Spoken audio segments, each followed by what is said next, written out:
juicy and fat, like a blood-gorged spider at the heart of its web, its abdomen a-throb. I brushed my thumb down the cubital vein, hard as a violin string under the skin and scattered with systematic punctures, some scabbed over and some red and fresh, my various points of entry. Look at what he's left me, what he's made me do. All those experimental powders, those double injections, and for what? The end is the same. My pulse thumps in vindication as I turn in the chair and stare across the cabinet laboratory at Jekyll's writing desk. The white envelope sits propped up against the brass and bell glass lamp, just as he left it an hour ago. Even in this one light, I can read the elaborate contour of ink across the envelope face. Gabriel John Utterson. For the past week, I've watched Jekyll scratch out those buckled pages of frantic confession that are folded inside this envelope. Henry Jekyll's full statement of the case. Possessed by his own demented monologue, Jekyll would scribble, lips twisting, for hours, and then he would stop cold and glance up, as if he detected a furtive footstep from behind. Amazed, I peered out, surrounded by the pump of his blood, the fizzling whisper of his thoughts, and watched him ease open the lowest drawer of the desk, lift the false wooden bottom, and stash the accumulating pages in the secret underspace compartment, as if he somehow hoped to hide them from me, as if he believed I couldn't read through his own eyes every word he was writing, believed I would rip his precious manifesto to scraps if he were to leave it lying in the open. Lunacy. And yet, after all that, this very morning, when he is finally finished, what does he do?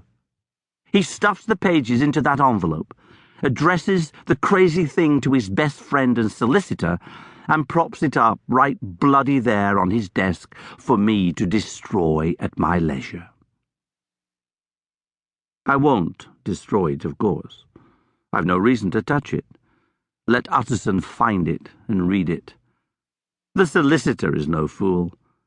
From the moment he first heard my name fall from Jekyll's lips, Utterson knew he wasn't being given the story entire, but rather a carefully manicured account.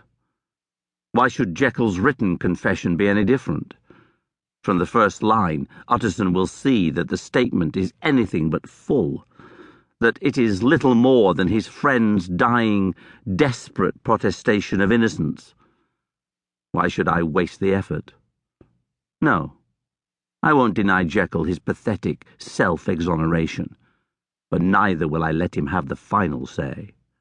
I don't know how much longer I have before Poole realizes it's me festering up here, the wanted murderer, Edward Hyde, and not his master. Jekyll's man to the last, trusty old Poole. Twice a day for the past 2 months he's been ferrying his master's meals on a tray with a domed silver cover across the gravel courtyard from Big House, charred bangers and glutinous eggs, and a leaky slice of grilled tomato for breakfast, then a chop or chicken or minced pie sometimes for supper. But this arrangement won't continue indefinitely. Surely this evening, the moment Poole throws open the rusty steel door, he will feel the change, like a temperature drop in the gloomy depths of the surgery block below me.